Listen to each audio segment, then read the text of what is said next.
Bismillahirrohmanirrohim, sebelum menyimak videonya jangan lupa like dan subscribe supaya channelnya semakin berkembang. Kisah Nabi Hud alaihi salam.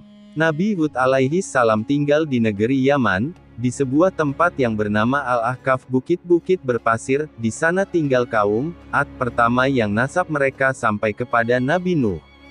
Mereka tinggal di rumah-rumah yang memiliki tiang-tiang yang besar sebagaimana difirmankan Allah Subhanahu wa Ta'ala, yaitu penduduk Iram ibu kota tempat tinggal kaum Ad, yang mempunyai bangunan-bangunan yang tinggi yang belum pernah dibangun suatu kota seperti itu di negeri-negeri lain. Quran Surat Al-Fajr, ayat 7-8. Mereka juga membangun istana-istana dan benteng-benteng yang tinggi dan membanggakan diri dengan bangunan-bangunan itu. Hal ini sebagaimana difirmankan Allah Subhanahu wa Ta'ala. Apakah kamu mendirikan pada tiap-tiap tanah tinggi bangunan untuk bermain-main, bermewah-mewah, dan kamu membuat benteng-benteng dengan maksud agar kamu kekal di dunia?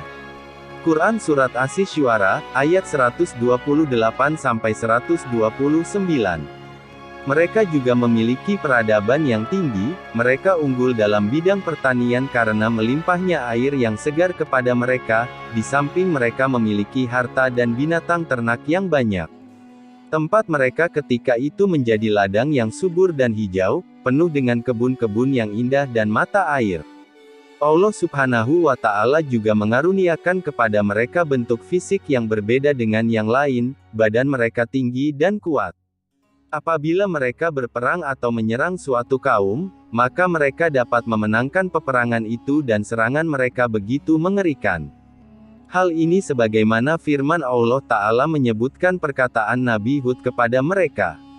Dan apabila kamu menyiksa, maka kamu menyiksa sebagai orang-orang yang kejam dan bengis, maka bertakwalah kepada Allah dan taatlah kepadaku, dan bertakwalah kepada Allah yang telah menganugerahkan kepadamu apa yang kamu ketahui, Dia telah menganugerahkan kepadamu binatang-binatang ternak, dan anak-anak, dan kebun-kebun dan mata air. Quran Surat Asy-Syu'ara, ayat 130-134.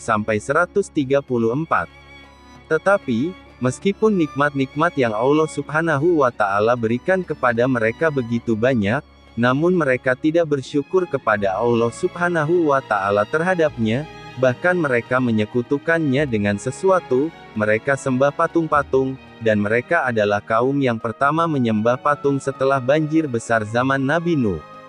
Sebagaimana firman Allah, dan ingatlah oleh kamu sekalian di waktu Allah menjadikan kamu sebagai pengganti-pengganti, yang berkuasa, setelah lenyapnya kaum Nuh, dan Allah telah melebihkan kekuatan tubuh dan perawakanmu, daripada kaum Nuh itu. Maka ingatlah nikmat-nikmat Allah agar kamu mendapat keberuntungan. Quran Surat Al-A'raf, ayat 69. Tidak hanya itu, mereka juga mengerjakan berbagai maksiat dan dosa serta mengadakan kerusakan di bumi.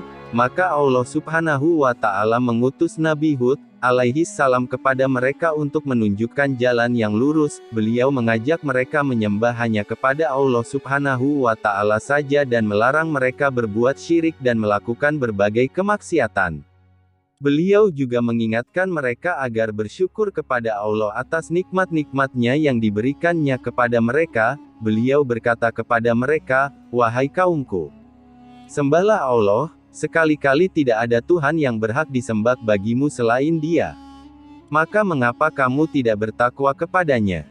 Quran Surat Al-A'raf, 65. Mereka pun bertanya-tanya tentang keadaan diri Nabi Hud alaihi salam, "Siapakah sebenarnya engkau wahai Hud sehingga mengatakan kata-kata seperti itu?"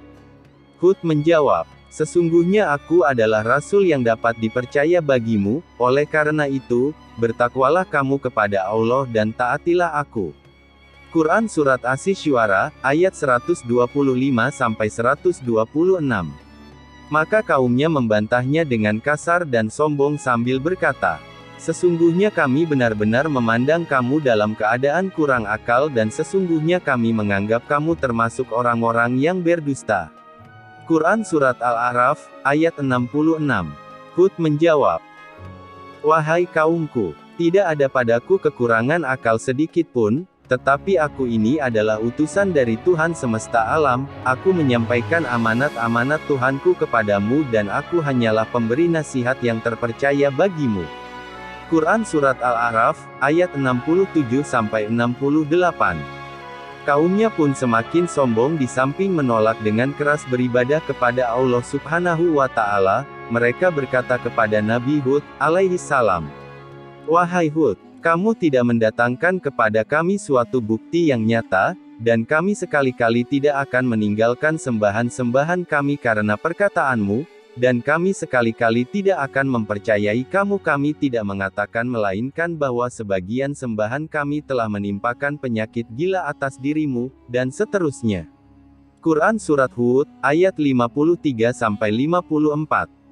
Meskipun begitu Nabi Hud, alaihi salam tetap bersabar dan mengajak mereka untuk mengikuti kebenaran.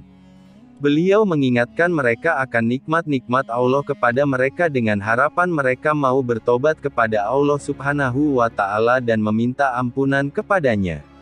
Beliau berkata kepada mereka, "Dan bertakwalah kepada Allah yang telah menganugerahkan kepadamu apa yang kamu ketahui, Dia telah menganugerahkan kepadamu binatang-binatang ternak, dan anak-anak, dan kebun-kebun dan mata air." Quran Surat Asy-Syu'ara, ayat 131-134.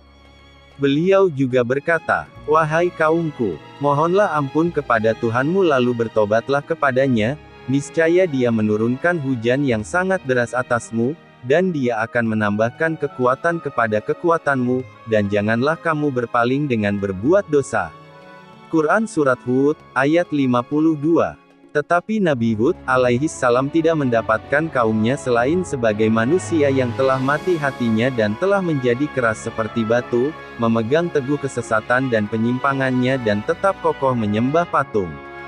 Mereka juga membalas nasihatnya dengan tindakan zalim dan olok-olokan, sehingga Nabi Hud berkata kepada mereka, "Sesungguhnya aku bersaksi kepada Allah dan saksikanlah olehmu sekalian bahwa sesungguhnya aku berlepas diri dari apa yang kamu persekutukan dengan yang lain, sebab itu jalankanlah tipu dayamu semuanya terhadapku dan janganlah kamu memberi tangguh kepadaku, sesungguhnya aku bertawakal kepada Allah Tuhanku dan Tuhanmu.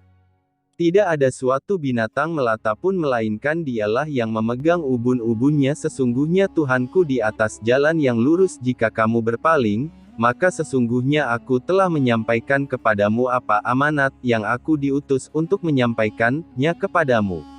Dan Tuhanku akan mengganti kamu dengan kaum yang lain dari kamu, dan kamu tidak dapat membuat mudarat kepadanya sedikit pun. Sesungguhnya Tuhanku adalah Maha Pemelihara segala sesuatu." Quran Surat Hud, ayat 54-57. Azab yang ditimpakan kepada kaum Nabi Hud, alaihi salam. Mereka tetap saja menyombongkan diri dan membanggakan diri dengan kekuatannya, dan mereka berkata Nabi Hud dengan sombongnya, "Siapakah yang lebih kuat kekuatannya daripada kami?" Quran Surat Fussilat, ayat 15. Mereka juga mengolok-olok Nabi Hud dan meminta kepadanya agar disegerakan azab.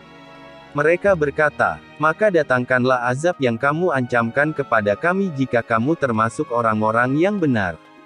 Quran Surat Al-A'raf, ayat 70.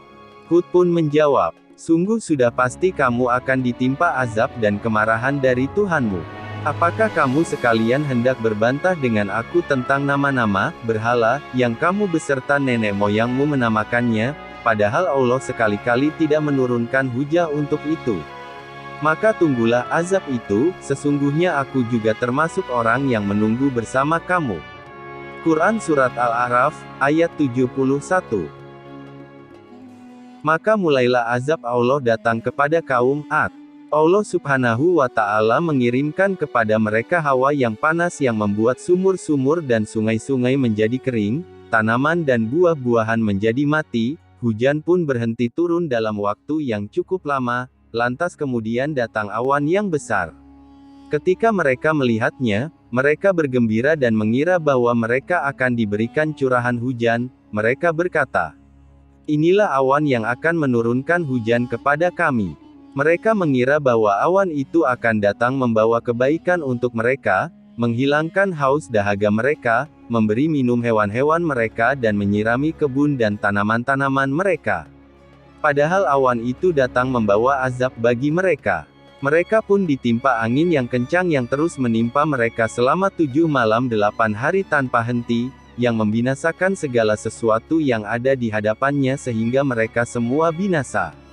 Allah Subhanahu wa Ta'ala berfirman, maka ketika mereka melihat azab itu berupa awan yang menuju ke lembah-lembah mereka, berkatalah mereka, inilah awan yang akan menurunkan hujan kepada kami. Bukan, bahkan itulah azab yang kamu minta agar datang dengan segera, yaitu angin yang mengandung azab yang pedih, yang menghancurkan segala sesuatu dengan perintah Tuhannya, maka jadilah mereka tidak ada yang kelihatan lagi kecuali bekas-bekas tempat tinggal mereka.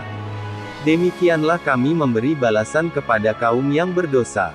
Quran Surat Al-Ahqaf, ayat 24. Dan Allah Subhanahu wa Ta'ala menyelamatkan Hud dan orang-orang yang beriman bersamanya. Allah Subhanahu wa Ta'ala berfirman, maka kami selamatkan Hud beserta orang-orang yang bersamanya dengan rahmat yang besar dari kami, dan kami tumpas orang-orang yang mendustakan ayat-ayat kami, dan mereka bukanlah orang-orang yang beriman. Quran Surat Al-A'raf, ayat 72. Hud, alaihi salam pun pergi bersama orang-orang yang beriman ke tempat yang lain, yang di sana mereka beribadah kepada Allah Subhanahu wa Ta'ala. Wallahu a'lam, wa sallallahu ala nabiyina Muhammad wa ala alihi wa sahbihi wa mawalah. Maraji, Mausu'ah al-Usra al-Muslimah, dari situs www.islam.aljayas.net. Qasassul Anbiya, dan lain-lain. Terima kasih sudah menyimak videonya sampai selesai. Jangan lupa share, like dan subscribe channelnya supaya lebih banyak lagi orang-orang yang mengetahui kisah-kisah Nabi dan Rasul, dan kisah-kisah Muslim lainnya.